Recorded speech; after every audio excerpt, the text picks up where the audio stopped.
नमस्कार साथियों, मैं गौरव यादव आज आपके सामने उपस्थित हूँ भारतीय भूगोल की एक पहली क्लास लेकर। मैं आपको भारत का संपूर्ण भूगोल कराने जा रहा हूँ, जो कि सभी प्रतियोगी परीक्षाओं के लिए बहुत उपयोगी होगा। आइए स्टार्ट करते हैं। भारत का भूगोल। भूगोल क्या होता है? भूगोल को कहते हैं हम जियोग्राफी। जियोग्राफी जियोग्राफी बनता है जियो प्लस ग्राफी से। जियो मतलब होता है भू या पृथ्वी, और ग्राफी का मतलब हो गया अपना अध्ययन, यानी कि पृथ्वी का अध्ययन। ठीक है, जब हम भारत की कर रहे हैं तो भारत की पृथ्वी का अध्ययन, जो भारत की धरती है, जितनी भी भारत के पास में ज़मीन है, उसका पूरा अध्ययन हमें करना है, तो उसको कहते हैं भूगोल। ठीक है, आगे चलते हैं हम भूगोल में हमें क्या क्या करना है। तो भारत का जो वर्तमान भौतिक स्वरूप है, वो हमें कैसे प्राप्त हुआ, उसका निर्माण कैसे हुआ, भारत पहले क्या था, कौन सी ज़मीन थी, क्या था, तो हमें ये चीज़ें पढ़नी है। तो भारत का वर्तमान जो भौतिक स्वरूप है, इसका निर्माण लाखों वर्ष पूर्व हुआ है। कितने लाख वर्ष पूर्व हुआ है? इसको मानते हैं लगभग 5 लाख वर्ष पूर्व। 5 लाख वर्ष पूर्व इसका निर्माण हम मानते हैं। इसके जो प्रमुख तथ्य हैं उन पर आते हैं। प्लेट विवर्तन की सिद्धांत होता है एक, कि जो वैज्ञानिक तथ्य हैं उसके हिसाब से हम मानते हैं कि भारत का निर्माण हुआ है प्लेट विवर्तन की सिद्धांत के अनुसार। ये क्या होता है? इसको हम बोलते हैं प्लेट टेक्टोनिक थ्योरी।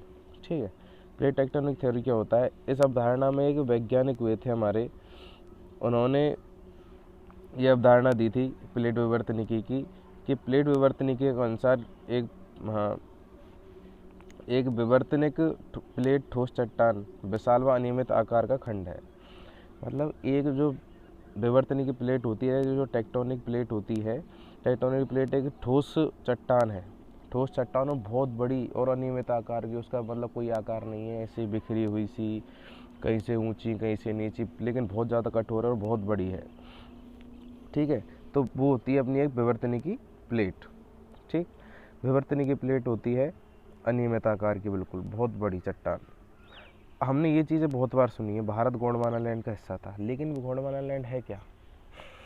तो हम इसको इस चीज़ से समझ सकते हैं कि हम अपनी पूरी पृथ्वी को एक गोला माने। ठीक है, पूरी पृथ्वी हमारी गोला हो गई, और ये हो गया हमारा पूरा पानी संपूर्ण, यानी पूरी पृथ्वी पहले इस आकार में थी। यानी एक तो होता था सुपर कॉन्टिनेंट और एक होता था सुपर ओशियन। ठीक है, जब इनका विघटन हुआ तो पूरी पृथ्वी 2 भागों में टूट गई।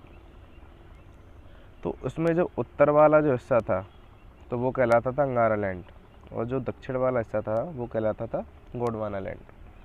ठीक है, जब ये दोनों टूट गए तो इनके भी कुछ हिस्से हुए होंगे, कोई कहीं गया कोई कहीं गया, क्योंकि पानी था नीचे और पानी में ये चलायमान थी, ये भी थी इधर, मतलब बहुत सारी प्लेटें इसमें बन गई। कहते हैं कि मतलब 7 प्लेटें थी, लेकिन मतलब 20-21 के समथिंग इसमें प्लेटें थी, सुपर कॉन्टिनेंट और सुपर ओशियन। जब इन सुपर कॉन्टिनेंट जब टूटा तो अंगारा लैंड यानी लोअर एशिया और गोंडवाना लैंड 2 भागों में विभक्त हो गया, उत्तर और पूर्व में। ठीक है, ये हमारी पृथ्वी है। यहाँ पर 33 सागर होता था, इसका नाम हमने सुना है। एक पैंथालासा था हमारा सुपर ओशियन। ठीक है, और ये था हमारा, इधर हो गया अपना अंगारा लैंड, उधर हो गया गोंडवाना लैंड। ठीक, जब ये 2 भागों में टूट गया तो आधा हिस्सा इधर आधा हिस्सा ऊपर।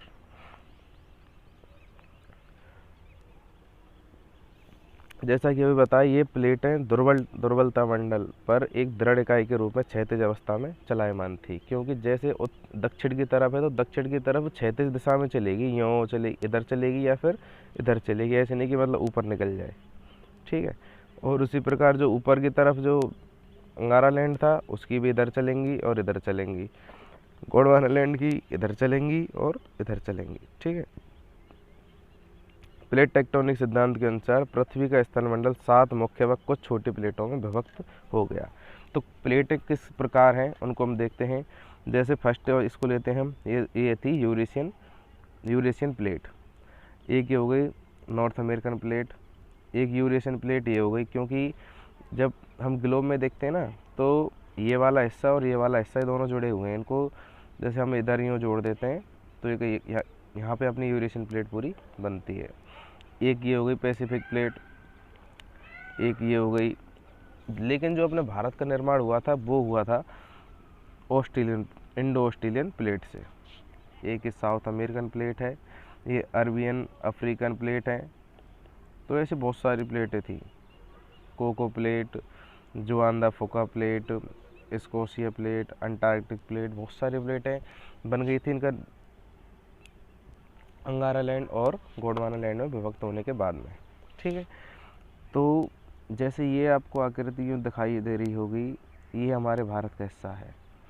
जब ये वाली प्लेट टूटी तो ये वाला हिस्सा हमारा समुद्र में जो कि सुपर ओशियन था उसमें चलायमान हो गया, इस दिशा में चलायमान हो गया ये। ठीक है, और ऐसा नहीं कि सिर्फ ये वाली प्लेट टूटी, ये भी टूटी होगी, ये भी टूटी होगी, ये भी टूटी होगी, सारी प्लेटें टूटी होंगी तब जाके हमारी ये वाली प्लेट भी टूटी।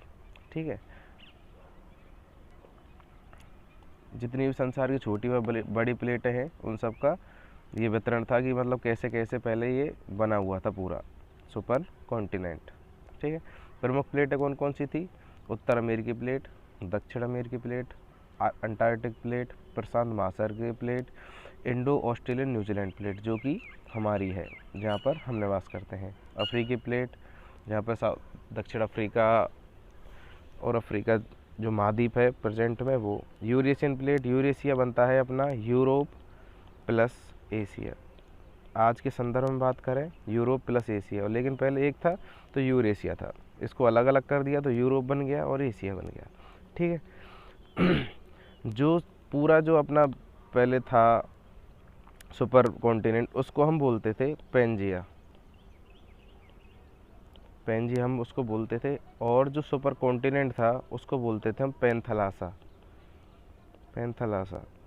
ठीक है, सुपर ओशियन हो गया पैंथलासा, सुपर कॉन्टिनेंट हो गया पेंजिया। पेंजिया जब विभक्त हुआ तो गोंडवाना लैंड, तो अंगारा लैंड और नीचे गोंडवाना लैंड में विभक्त हो गया।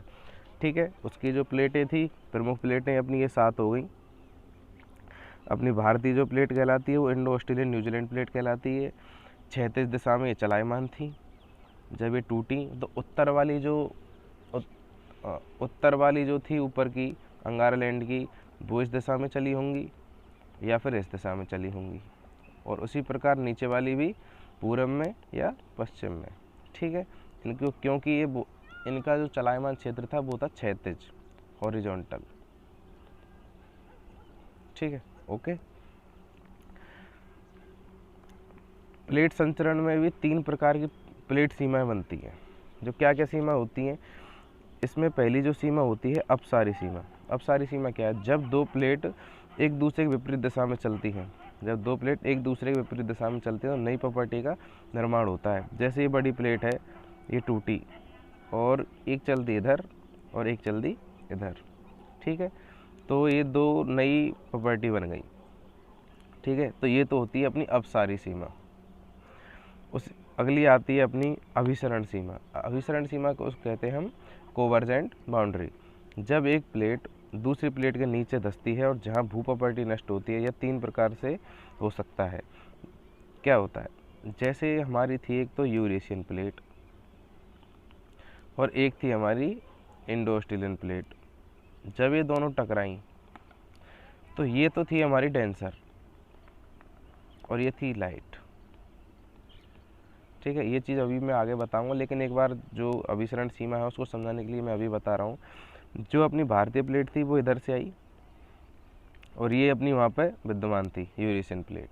ठीक है, जब ये डेंसर प्लेट लाइट वाली में टकराई तो ये उसके नीचे धंस गई। जो लाइट थी वो इसके ऊपर निकल गई थोड़ी सी। ठीक है, तो ही अभिसरण सीमा होती है अपनी। जो भारी चीज़ होती है वो नीचे की तरफ धंसती है और जो हल्की चीज़ होती है वो ऊपर की तरफ उठती है। जैसे कभी दो ट्रेनों का एक्सीडेंट देखा हो न्यूज़पेपर में, तो जो कोई ट्रेन इसके ऊपर भी चढ़ जाती हैं तो हो सकता है उसकी स्पीड ज़्यादा होगी, स्पीड ज़्यादा है तो लाइट हो गई, और इसकी स्पीड स्लो है तो ये हो गई अपनी भारी, तो इसका तो नहीं रहता है, जो लाइट है वो उसके ऊपर होकर निकल गई। ठीक है, तो ये चीज़ यहाँ पे होती है अभिसरण सीमा में। अभिसरण सीमा कौन कौन सी हो सकती, 3 प्रकार कौन कौन से हैं। पहला, महाद्वीपीय व महासागरीय प्लेट के बीच में, कि एक तो महाद्वीप हो गया, एक अपना महासागर हो गया, इन दो प्लेटों के बीच में ऐसा हो सकता है। ठीक है, कोई महाद्वीप महासागर में धंस जाए किसी जगह पे, आगे नहीं बढ़ पा रहा हो, तो हो सकता है उस पानी को उथाल करके किसी दूसरी जगह पर वो पहुंचा दे। और दो महासागरीय प्लेटों के बीच में भी ऐसा हो सकता है। दो महासागरीय प्लेटों में कैसे हो सकता है, क्योंकि जैसे किसी का पानी ठंडा है, किसी का पानी गर्म है, तो उन दोनों के घनत्व में भी अंतर होता है, तो वहाँ पर भी ये चीज़ लागू हो सकती है। और दो महाद्वीपीय प्लेटों के बीच में, तो दो महाद्वीपियों वाला मैंने एग्जाम्पल अभी ये बताया था, डेंसर और लाइट वाला। ठीक है, तो तीसरी होती है अपनी रूपांतर सीमा, जहाँ ना तो नई प्रॉपर्टी का निर्माण होता है, ना ही प्रॉपर्टी का विनाश होता है। इसका कारण क्या है, प्लेटें एक दूसरे के साथ क्षैतिज दिशा में सरक जाती हैं। जैसे ये 2-3 प्लेट टूटी किसी बड़ी प्लेट में से, और ना तो इन्होंने कुछ नया बनाया, जैसे ये टूटी वैसे वैसे चलती रही साथ के साथ में, कहीं जाके और रुक गई। ठीक है, अब हम आते हैं अपनी भारतीय प्लेट पर। भारतीय प्लेट का संचलन कैसे हुआ, movement of the Indian plate. जैसा कि अभी मैंने बताया, भारतीय प्लेट में भारत और ऑस्ट्रेलिया प्रायद्वीपीय भाग सम्मिलित थे। ठीक है, इसमें न्यूजीलैंड भी था। भारतीय प्लेट में भारत, ऑस्ट्रेलिया, न्यूजीलैंड थे। इसको कहते थे हम इंडो ऑस्ट्रेलियन न्यूजीलैंड प्लेट। ठीक है, भारत द्वीप लगभग 22.5 करोड़ वर्ष पहले एशिया महाद्वीप से अलग था, जिसे तैथिस सागर कहते थे। जिस जगह पर हमारा भारत इस समय है, यहाँ पर पहले एक बहुत विशाल सागर हुआ करता था, उसका नाम था तैथिस सागर, जिसके काफ़ी अवशेष भी मिले। वैज्ञानिकों ने तथ्य जुटाए तो इसके अवशेषों के आधार पर बताया कि यहाँ पर पहले एक तैथिस सागर हुआ करता था। तैथिस सागर यहाँ पर था तो वो गया कहाँ, इसको हम देखते हैं। पहले भारत एशिया में नहीं था, क्योंकि पहले यूरेशियन प्लेट थी, उसमें आके भारत टकराया था, तब जाके भारत का निर्माण हुआ जो वर्तमान भारत है। ठीक है, जब पैंजिया विभक्त हुआ तब भारत व ऑस्ट्रेलिया खिसकने लगे।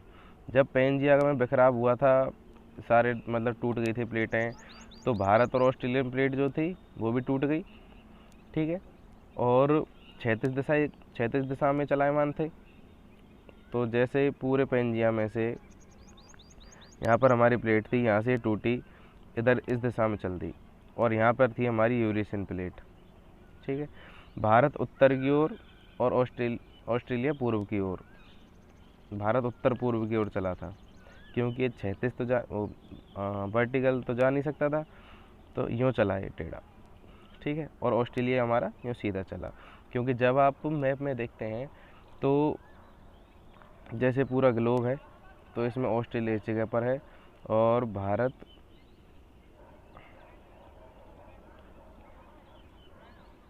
इस जगह पर है। ठीक है, 4 से 5 करोड़ वर्ष पूर्व, लगभग 4 से 5 करोड़ वर्ष पूर्व भारत यूरेशियन प्लेट से टकराया व हिमालय का निर्माण हुआ। हिमालय क्या है, हिमालय दुनिया की सबसे ऊंची पर्वत श्रृंखला, सबसे बड़ी पर्वत श्रृंखला मानी जाती है, एवं सबसे नवीन पर्वत श्रृंखला मानी जाती है।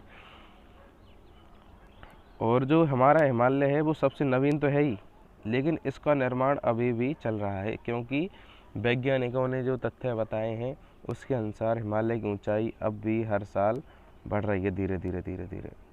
ठीक है, तो हम बताते हैं कि भारत कैसे आया उस प्लेट में से टूट करके।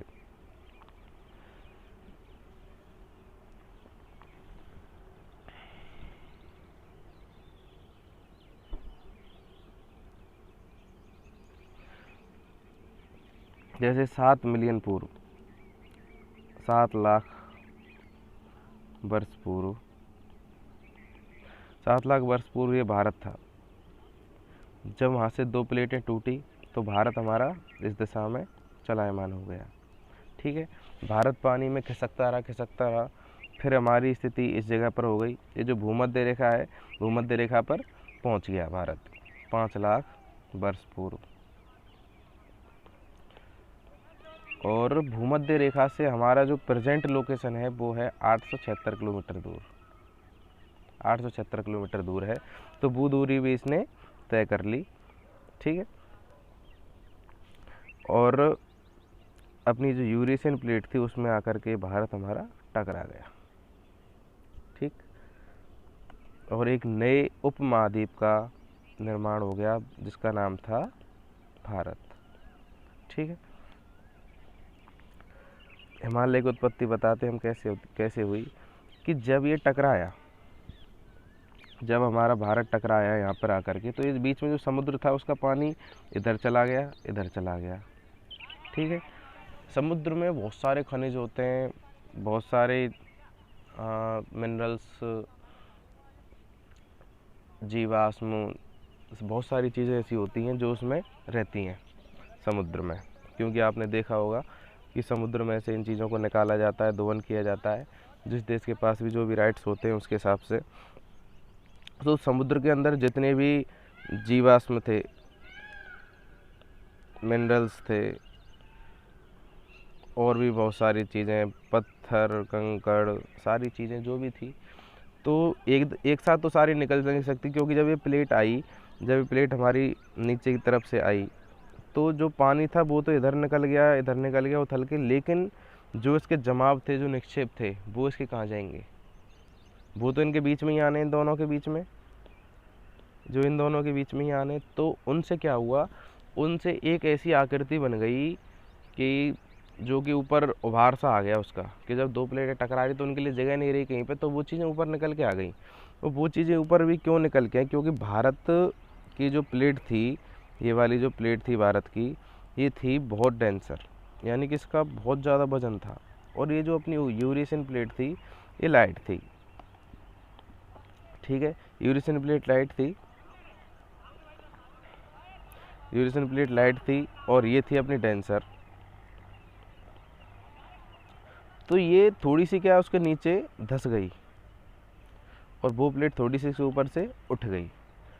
तो जो निक्षेप थे, तो निक्षेप भी थोड़े से ऊपर निकल के आ गए और ये ज़मीन भी थोड़ी सी बले हो गई, यानी ऊपर की तरफ उठ गई, ठीक है। तो इससे हमारा हिमालय बना। तो तैतीस सागर में जो निक्षेप थे, जीवाश्म थे, खनिज थे, उनसे हमारा हिमालय बना। ये एक बलित पर्वत श्रृंखला है। बलित पर्वत श्रृंखला उसको कहते हैं कि जैसे दो प्लेटें टकराई, या फिर दो, कोई भी चीज़ देख लो आप, दो आपस में जब टकराती है तो बीच में से कोई ना कोई एक उभार निकल के आ जाता है। क्योंकि जब उनका दोनों साइड से फोर्स लग रहा है, दोनों साइड से इनमें फोर्स लग रहा है, इधर भी और इधर से, ठीक है। तो ये जो जब भी टकरा रही है यहाँ पे फोर्स से, तो इनमें इस जगह पे थोड़ा सा उभार आ जाएगा। तो यही चीज़ कहलाती है बलित, यानी कि फोल्डेड माउंटेन इसको कहते हैं, ठीक है। टेक्टोनिक सिद्धांत की जो अभिसरण सीमा हमने बताई थी आपको, दो प्लेटें जो कि एक भारी होती है, एक हल्की होती है, उनके टकराने से ये हमारा हिमालय का निर्माण हुआ, ठीक है।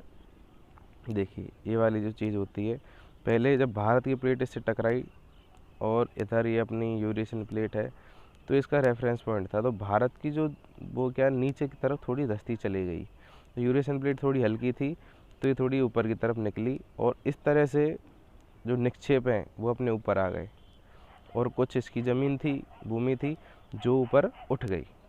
तो इस तरीके से हमारा हिमालय बना, the great Himalaya. The great Himalaya का निर्माण हुआ, जो दुनिया का सबसे ऊंचा पर्वत है, ठीक है। और भारत की दीवार है जो भारत को उत्तर एशिया से अलग करता है, ठीक है। अब वर्तमान उत्तर एशिया से अलग करता है, ठीक है। अब वर्तमान में जो भारत का भौतिक स्वरूप है, भारत की स्थिति है, हम उसको जान लेते हैं कि भारत की वर्तमान भौतिक स्थिति क्या है। ये हमारा पूरा वर्ल्ड मैप है ग्लोब के हिसाब से, जिसमें कि हमारी देशांतरी रेखा, भूमध्य रेखा सारी है। ठीक है, तो उस हिसाब से हम देखते हैं। तो ये हमारा पूरा विश्व हो गया, और इसमें हमारे भारत की स्थिति है इस जगह। ठीक है, भारत की स्थिति पूरे विश्व के हिसाब से देखी जाए तो कहाँ पर होती है, जैसे 0 डिग्री जो रेखा होती है उसको कहते हैं भूमध्य रेखा। ये हो गई भूमध्य रेखा। भारत की भूमध्य रेखा से दूरी 876 किलोमीटर, 876 किलोमीटर दूरी पर स्थित है। इधर से तो हमें पता चल गया 876 किलोमीटर की दूरी पर स्थित है, और लेकिन इधर से तो इधर से भी एक ये रेखा है जिसको कहते हैं हम इंटरनेशनल, सॉरी,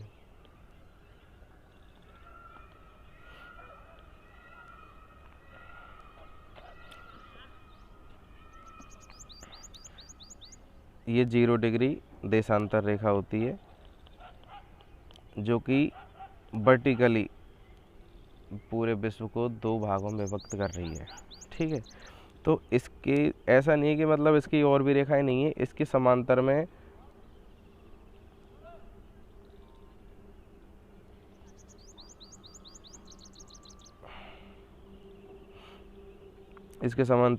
काफ़ी रेखाएं हैं, ये चलती ये रहती हैं पूरे गोल गोल, चारों तरफ ये रेखाएं बनी हुई हैं। इसी प्रकार इधर बनी हुई है, तो इनको तो हम कहते हैं देशांतरीय रेखाएं। और ये जो हमारी थी ये हो गई भूमध्य रेखा। भूमध्य रेखा के समांतर में भी, यानी कि पैरेलल में भी कुछ रेखाएं होंगी जिनको हम अक्षांश रेखाएं कहते हैं, जिनको मैं भी आपको अभी समझाने वाला हूँ अभी कुछ ही समय में।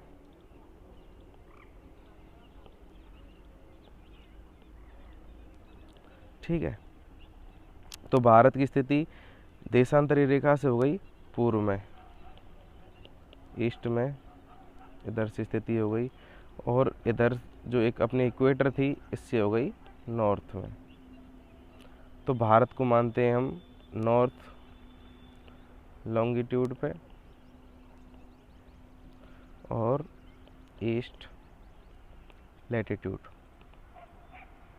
यानी पूर्वी देशांतर और उत्तरी अक्षांश पर। ठीक है, अब भारत का अक्षांशीय विस्तार पढ़ लेते हैं। अक्षांशीय विस्तार में सबसे पहले महत्व आता है भूमध्य रेखा का। तो भूमध्य रेखा क्या है? एक ऐसी काल्पनिक रेखा जो पूरे भारत को, पूरी पृथ्वी को क्षैतिज रूप से 2 बराबर भागों में बांटती है। पूरे विश्व को 2 बराबर भागों में भूमध्य रेखा बांट रही है। ठीक है, जो भूमध्य रेखा तो पृथ्वी को 2 भागों में विभक्त कर देती है, दक्षिणी गोलार्ध एवं उत्तरी गोलार्ध। ये तो हो गया अपना नॉर्थ और ये हो गया अपना साउथ।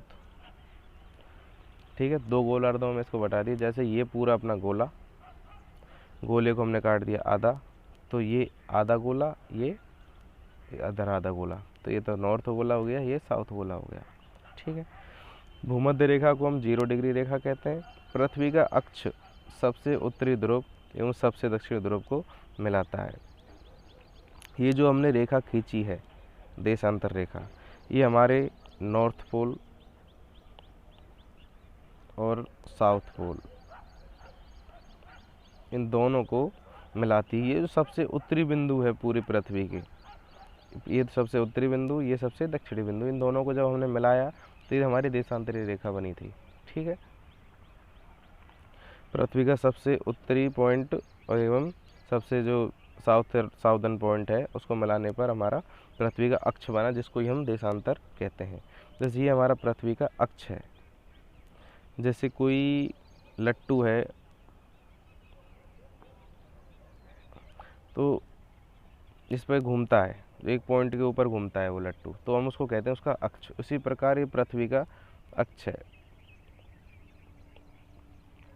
ये हमारी पृथ्वी का अक्ष है। ठीक है, इस पे पृथ्वी हमारी गोल गोल घूमती रहती है। ठीक है, हमारी देशांतर रेखाएं, जैसा कि मैंने अभी बताया, साउथ पोल और नॉर्थ पोल को मिलाती है, उसी को कहते हैं हम देशांतर रेखा। किसी स्थान की कोणीय दूरी जो प्राइम मेरिडियन के पूर्व या पश्चिम में होती है।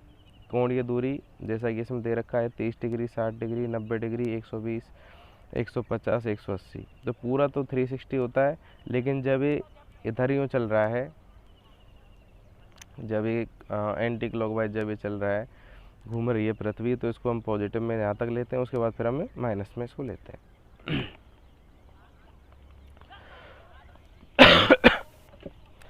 प्रधान यामोत्तर यानी जो 0 डिग्री अपनी जो प्राइम मेरिडियन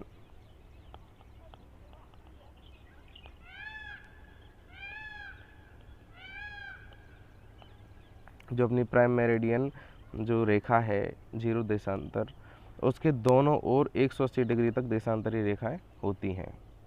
ठीक है, जैसा कि मैंने अभी आपको बताया था, जैसे ये अपनी हो गई, तो इसके यूँ और दोनों तरफ ऐसे रेखाएं होती हैं। ठीक है, जो कि होती हैं 180 डिग्री तक इधर, 180 डिग्री तक इधर, जब अपना 360 डिग्री पूरा होता है, जैसा कि अभी इसमें मैंने बताया था। ठीक, और एक देशांतर से दूसरी जो रेखा है उसके मध्य 111.32 किलोमीटर का डिफरेंस होता है। इन दोनों रेखाओं में जैसे 111 किलोमीटर का डिफरेंस है, और प्रत्येक 15 देशांतर पर 1 घंटे का अंतर आता है। जैसे बताया कि अभी 180 डिग्री तक ये रेखा है, जैसे 15 देशांतरों को पार करेगी तो 1 घंटे का अंतर वहाँ के टाइम में आ जाएगा। जैसे हमारा भारत यहाँ पर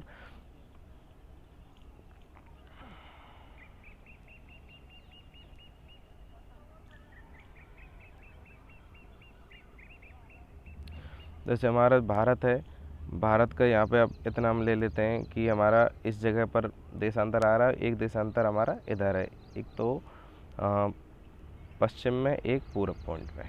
ठीक है, उसके बाद में जो अगला देशांतर है उसके बीच में 111 किलोमीटर की दूरी हो गई, उसके आगे और फिर और आ रहे हैं। जैसे तो 15 का जब डिफरेंस यहाँ पर पड़ेगा तो 1 घंटे का अंतर आ जाता समय में। जैसा कि आप जानते हैं कि अपना अमेरिका और भी हम जैसे नॉर्थ जो अपने वेस्टर्न कंट्रीज़ हैं उनके बारे में देखें तो कम से 7-8 घंटे का उनके यहाँ से हमारा डिफरेंस रहता है। डिफरेंस इसी वजह से रहता है कि देशांतरीय रेखाओं की वजह से।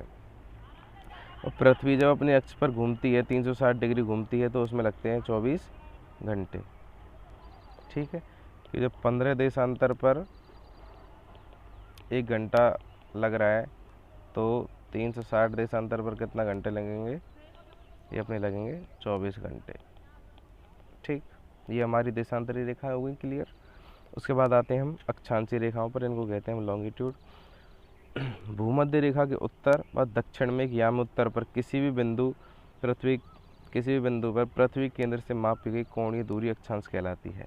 जैसे कि साउथ पोल और नॉर्थ पोल और साउथ पोल को मिलाने से हमारा अक्ष बना था पृथ्वी का, उसके जो चारों तरफ जो रेखाएं थी समांतर रेखाएं, तो वो हमारी देशांतरी रेखाएं कहलाई। उसी प्रकार जो हमारा इक्वेटर है भूमध्य रेखा, उसके भी समांतर रेखाएं हैं दोनों तरफ, इनको कहते हैं हम अक्षांश रेखाएं। ठीक है, भूमध्य रेखा 0 डिग्री का अक्षांश प्रदर्शित करती है, ये हमारा 0 डिग्री अक्षांश हो गया। फिर उसके पृथ्वी को 2 बराबर भागों में बांट दिया।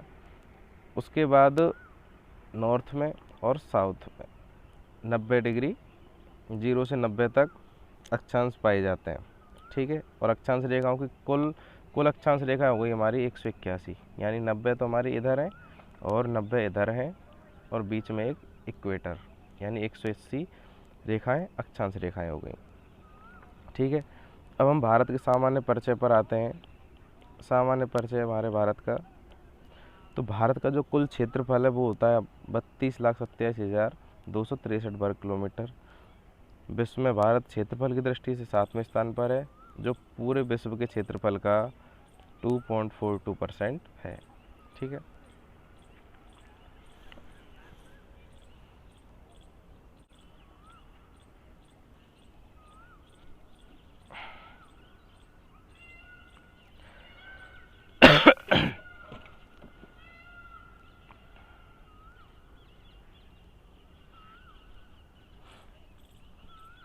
ओके, ये हमारे भारत का मैप है, मैप ऑफ इंडिया।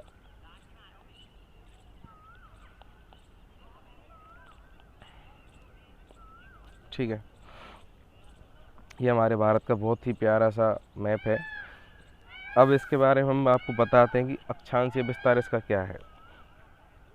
जैसे नीचे की तरफ अपनी भूमध्य रेखा है, भूमध्य रेखा से जब हम ऊपर चले तो इस बिंदु पर जो हमारी जो अक्षांश रेखा आ रही है उसकी गणना होती है 8 डिग्री और 4 मिनट। उत्तर में पड़ता है भारत भूमध्य रेखा से, तो उसको बोलेंगे हम उत्तरी अक्षांश। ठीक है, और जो जब ये थोड़ी ऊपर की तरफ निकलती जाएगी तो कितनी अक्षांशीय रेखाएं क्रॉस हो गई, 8 से 37 के बीच में 29 रेखाएं अपनी क्रॉस हो गई।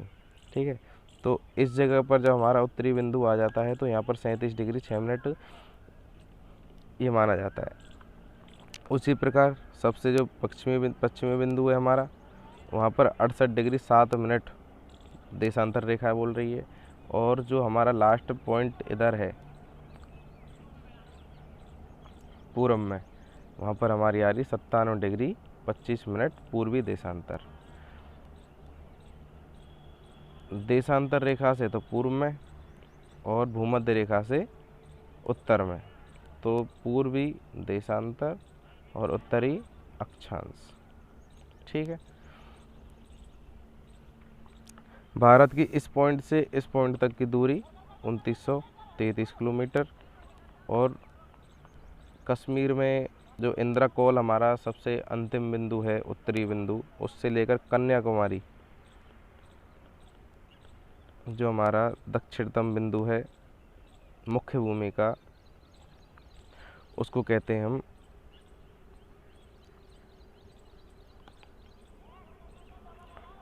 दक्षिण का जो अंतिम बिंदु है वो है कन्याकुमारी। ठीक है, इन दोनों को जब हम मिलाते हैं तो यहाँ की टोटल जो डिस्टेंस मापते हैं हम वो आती 3214 किलोमीटर। ठीक है, तो ये तो हमारी मुख्य भूमि के हो गए। और हमारे यहाँ पर बहुत सारे द्वीप हैं, इधर की साइड में हैं, यहाँ पर भी हैं लक्षद्वीप और मिनिकॉय, बहुत सारे द्वीप हैं। तो इधर जो हमारा सबसे अंतिम बिंदु है तो वो है अपना इंदिरा पॉइंट। इंदिरा पॉइंट पड़ता है हमारा अंडमान निकोबार द्वीप समूह में। इंदिरा पॉइंट जब भारत में सुनामी आई थी 2003 में, उस टाइम पे ये पानी में समा चुका है। इसका अब फिलहाल कोई प्रेजेंस नहीं है, लेकिन ये किताबों में है और हमारे तथ्यों में अभी भी लिखा हुआ है। ओके, तो हमारा सबसे अंतिम पॉइंट इधर हो गया अपना इंदिरा पॉइंट, और इधर हो गया अपना इंदिरा कॉल।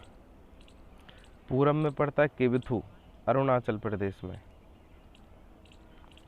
और गौर माता सबसे पश्चिमी बिंदु है, ये पड़ता है अपना गुजरात में। ठीक है, यहाँ तक अपना राजस्थान हो गया, ये अपना गुजरात है। ठीक है, गुजरात का अंतिम बिंदु है वो अपना पश्चिमी बिंदु कहलाता है। केविथू अरुणाचल प्रदेश में है, पूर्वी बिंदु है भारत का। इंदिरा कॉल जम्मू कश्मीर में, वो अपना उत्तरी बिंदु हो गया। और जो दक्षिणतम बिंदु है कन्याकुमारी मुख्य भूमि का, लेकिन द्वीपों के हिसाब से माना जाए तो इंदिरा पॉइंट, और इसको हम बोलते हैं पिगमेलियन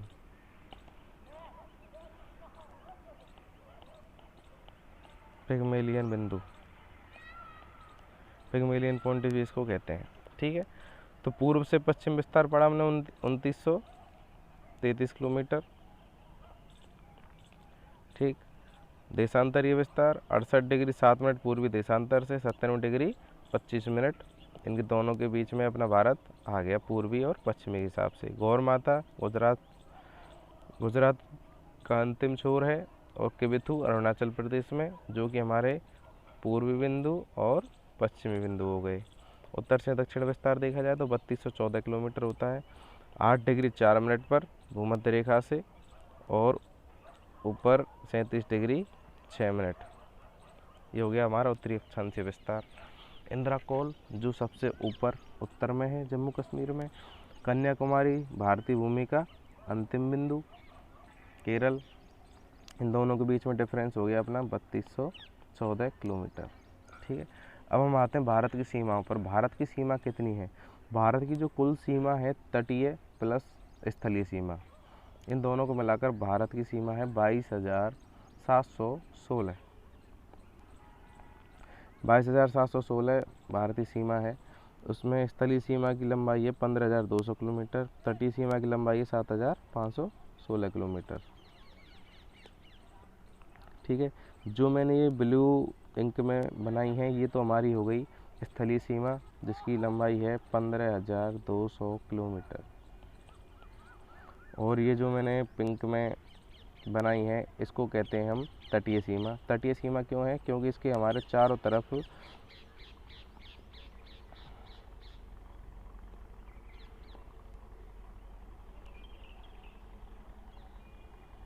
तरफ यहाँ पे हमारा पानी भरा हुआ है।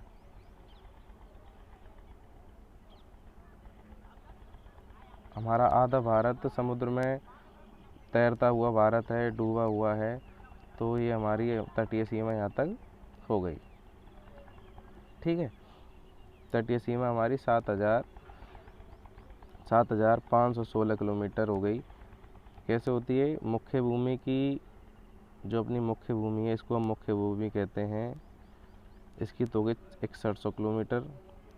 लेकिन जो द्वीप हैं इधर दोनों तरफ, इन दोनों की मिलाकर होती है 1416.6 किलोमीटर। इस प्रकार होती है 7516 किलोमीटर। ठीक है, अब हम जलीय सीमा की बात कर लेते हैं। प्रादेशिक जल सीमा, संलग्न क्षेत्र मंडल, अनन्य आर्थिक क्षेत्र। ये तीनों चीज़ें क्या क्या चीज़ें हैं मैं अभी आपको बताता हूँ।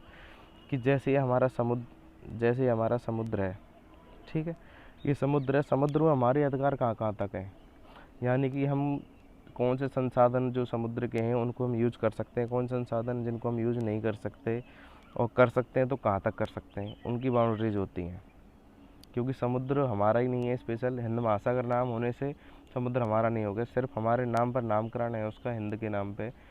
और पूरे संसार में एकमात्र ऐसा देश है हमारा जिसके नाम पर समुद्र का नामकरण हुआ है, जो कि है हिंद महासागर।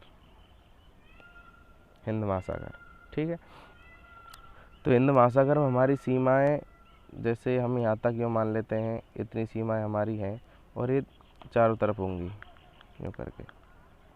ठीक है, लेकिन इसमें भी हमने दो तीन डिवाइडेशन होंगे कि हमारे यहाँ तक क्या क्या अधिकार है। जैसे कि मैं आपको अभी बता रहा हूँ, जैसे ये हमारी मुख्य भूमि हो गई, उससे हम जब 12 नॉटिकल माइल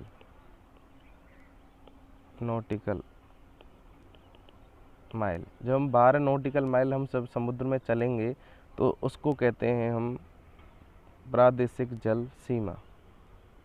ठीक है, समुद्री सीमा हम उसको कहते हैं। समुद्री सीमा के अंतर्गत समुद्र के जितने भी संसाधन हैं उनको हमें यूज करने से कोई नहीं रोक सकता, वो हमें पूर्ण दोहन करने का अधिकार है, कुछ भी उपयोग कर सकते हैं हम पानी का। ठीक है, उसके बाद जो 12 किलोमीटर का जो अगला क्षेत्र आता है, 12 नॉटिकल माइल का जो अगला क्षेत्र आता है, जो कि मुख्य भूमि से 24 नॉटिकल माइल की दूरी हो जाती है, उसको कहते हैं हम कंटिजियस जोन, यानी संलग्न क्षेत्र मंडल। और उसके बाद 176 नॉटिकल माइल, बार किलोमीटर बोल जाता हूँ, सॉरी, 176 नॉटिकल माइल तक जो अपना क्षेत्र आता है उसको कहते हैं हम एक्सक्लूसिव इको जोन। ठीक है, मैं अभी इन सारी चीज़ों को बता देता हूँ कि इनमें क्या क्या हमारे पास अधिकार हैं। एक 1 नॉटिकल माइल जो अपना होता है वो कहलाता है 1.85 किलोमीटर। ठीक है, जैसे 24 नॉटिकल माइल अपना यहाँ तक हो गया तो इसको 1.85 से मल्टीप्लाई करेंगे तो किलोमीटर में इसकी दूरी आ जाएगी। तो भारत की जो प्रादेशिक जल सीमा है, समुद्री सीमा है, कहाँ तक है? 12 नॉटिकल माइल तक। क्या क्या अधिकार हैं? सभी समुद्री संसाधन उपयोग करने का अधिकार प्राप्त होता है। उसी प्रकार संलग्न क्षेत्र आता है कंटिजियस जोन, उसके आधार पर जो तटरेखा है अपनी उससे 24 नॉटिकल माइल दूरी तक है। और राजकोषीय अधिकार, सीमा शुल्क संबंधित अधिकार, प्रदूषण नियंत्रण से संबंधित अधिकार। अगर कोई हमारे बाहर देश, किसी अन्य देश का कोई जहाज़ पानी का उसमें हमारी 24 नॉटिकल माइल की सीमा में आता है तो हमें उससे शुल्क लेने का अधिकार है। और कुछ भी उसका उपयोग कोई करने आता है तो हमें उससे शुल्क लेने का अधिकार है। और उसको भी ऐसा नहीं कि हमने पूर्ण अधिकार दे दिया शुल्क लेने के बाद में, उसको भी कुछ लिमिट्स होती हैं जितना वो उसको यूज कर सकता है। और जो हमारा एक्सक्लूसिव इकोनॉमिक जोन होता है ये हमारा 200 नॉटिकल माइल दूरी तक होता है। जितने भी प्राकृतिक संसाधन हैं उनका हम दोहन कर सकते हैं, और जो जितने भी रिसर्च यहाँ पर होंगे तो वो इस क्षेत्र में ही होते हैं। जो 176 नॉटिकल माइल का होता है, 24 नॉटिकल माइल के बाद में उसमें हमारे सारे साइंटिफिक रिसर्च होते हैं।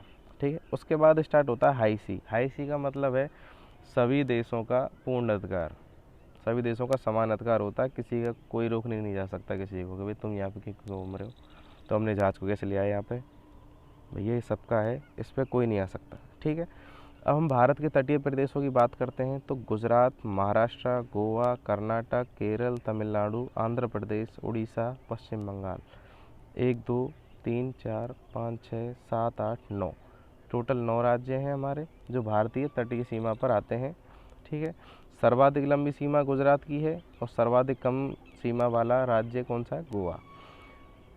जो गुजरात का तटीय प्रदेश उसको कहते हैं काकरापार तट।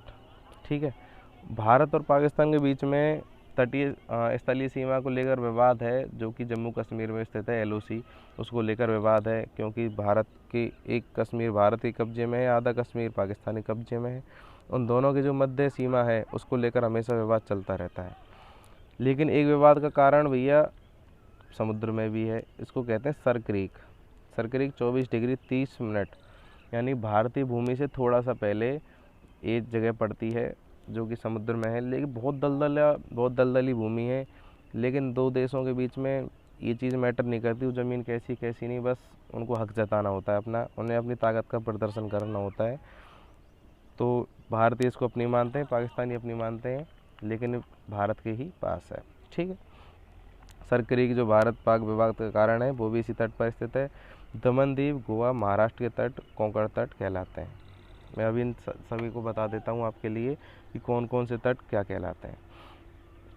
भारत में जो सबसे ज़्यादा पेट्रोलियम उत्पादन होता है वो होता है बॉम्बे हाई। बॉम्बे हाई पड़ता है अपने समुद्र में ही है और बॉम्बे के बहुत नज़दीक पड़ता है महाराष्ट्र में। तो यहाँ पर सर्वाधिक पेट्रोलियम उत्पादन क्षेत्र है। गोवा कर्नाटक के मंगलोर तक न्यू मैंगलोर है, ये न्यू मंगलोर बंदरगाह है एक वहाँ तक जो तट है उसको कहते हैं कन्नड़ तट।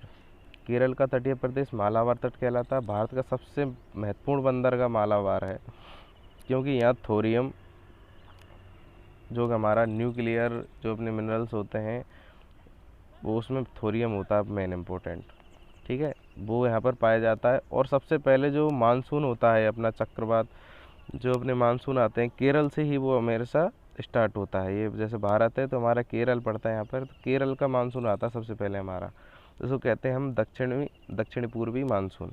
ठीक है, मसाले लेटराइट मृदा की दृष्टि से यह तट महत्वपूर्ण है। मसालों के बारे में तो खूब सुना ही होगा क्योंकि जब अंग्रेज़ हमारे यहाँ पर आए थे तो पश्चिम बंगाल के बाद वो सबसे पहले आए थे हमारे केरल में आए थे। वास्को डी गामा इसी तट पर आया था और यहाँ पर उन्होंने मसालों का कारोबार स्टार्ट किया सबसे पहले, क्योंकि सबसे ज़्यादा जो यहाँ की लेटराइट मृदा है, जो सॉइल है, वो मसालों के हिसाब से बहुत अच्छी है।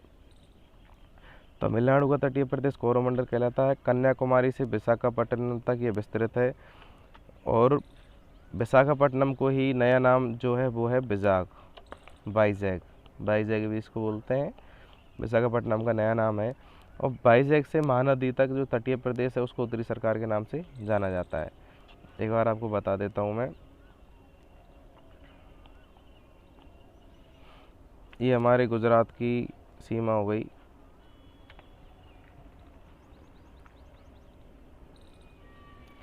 गुजरात की हमारी सीमा होगी सबसे लंबी। ठीक है, उसके बाद आ जाता है हमारा महाराष्ट्र, उसके बाद गोवा के बाद में केरल के बाद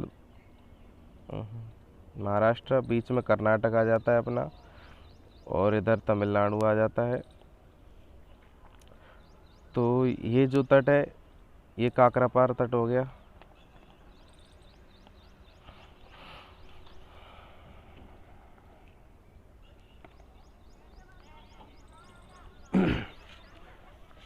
अब एक महत्वपूर्ण बिंदु आता है चैनल। चैनल हम किसको कहते हैं? चैनल होता है जो अक्षांश रेखाएं, जो हमारी उत्तरी अक्षांश रेखाएं जो चल रही हैं, इनको ही हम चैनल कहते हैं। तो सबसे पहले बात करते हैं हम 10 डिग्री चैनल की।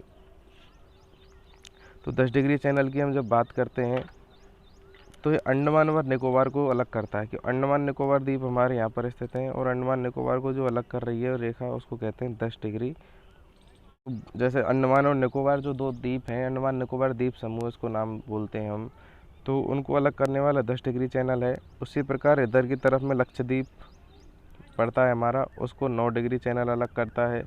और 8 डिग्री चैनल है वो मिनिकॉय द्वीप को मालदीव से अलग करता है। लक्षद्वीप और मिनिकॉय यहाँ पर 9 डिग्री से अलग हो गए, और जो 8 डिग्री चैनल है उससे मालदीव और मिनिकॉय भी अलग हो गए। ठीक है, मालदीव एक देश है हमारा जो समुद्र में है स्थित है, छोटा सा पड़ोसी देश है। ठीक है, जो बाईजैक से जो मैंने महानदी तक जो तटीय प्रदेश बताया, उसको उत्तरी सरकार के नाम से हम जानते हैं। ये हमारा उड़ीसा है, और यहाँ पर अपना विशाखापट्टनम है, तो यहाँ तक ये उत्तरी सरकार कहलाता है।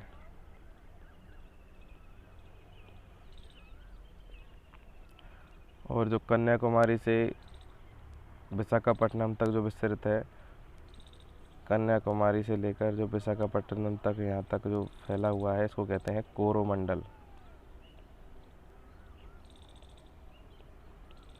ठीक,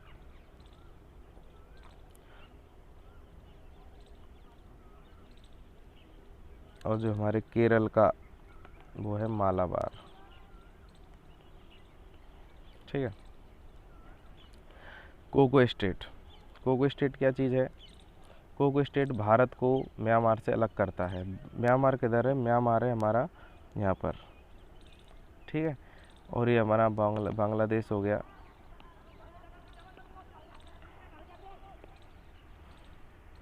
ये हमारा म्यांमार हो गया।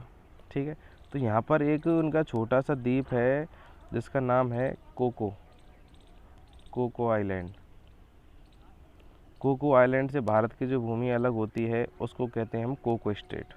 ठीक है, अब आते हैं ग्रांड चैनल। ग्रांड चैनल क्या है? क्योंकि जी अभी जो समुद्र के बारे में ही हमारी बातें चल रही हैं, जो जलीय सीमा चल रही है, और जलीय सीमा में हमारे कौन कौन से द्वीप हैं, कौन कौन से चैनल हैं, वो सारी चीज़ें चल रही हैं। तो मालदीव जो हमारा 8 डिग्री चैनल से अलग हुआ था, वो अलग देश आ गया। उसी प्रकार एक ग्रांड चैनल पड़ता है जो कि भारत और इंडोनेशिया के मध्य पड़ता है। इंडोनेशिया की स्थिति इधर की तरफ है, और इधर हमारा जो लास्ट द्वीप है वो अंडमान निकोबार का ही द्वीप है, ग्रेट निकोबार। ठीक है, तो उन दोनों को अलग करने वाला जो चैनल है उसको कहते हैं ग्रांड चैनल। ग्रांड चैनल कहाँ पर है? सुमात्रा द्वीप है इंडोनेशिया का, निकोबार द्वीप है इंडिया का। इन दोनों को जो अलग करने वाला ग्रांड चैनल है। मन्नारी खाड़ी एवं पाक जलडमरू मध्य भारत एवं श्रीलंका के मध्य स्थित है। मन्नारी खाड़ी और पाक जलडमरू मध्य यहाँ पर स्थित है। भारत के इस साइड में जो सबसे आखिरी छोर जो पड़ता है वो पम्बन द्वीप कहलाता है, जो कि रामेश्वरम में है पम्बन द्वीप, जहाँ से राम सेतु का निर्माण हुआ था, जो कि हम आपको अभी दिखाएंगे। भारत की स्थलीय सीमा, जलीय सीमा ख़त्म हो गई। जो जल में जो भी चैनल आ रहे हैं वो बता दिए, कौन कौन से द्वीप किसको अलग कर रहे हैं, कौन सा देश किसको अलग कर रहा है, वो सारी चीज़ें बता दी। उसके बाद